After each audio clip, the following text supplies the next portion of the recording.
Dia a dia com Deus, 9 de novembro de 2020. Tu é o Senhor Deus, me destes o escudo que salva a minha vida.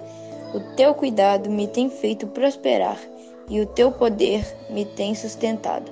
Salmo 18:35.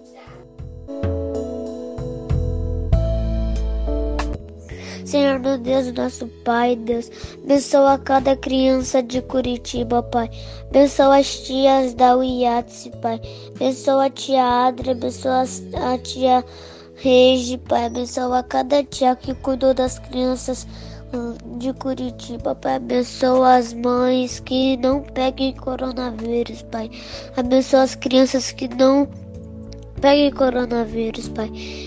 Cubra com teu sangue, em nome de Jesus, amém.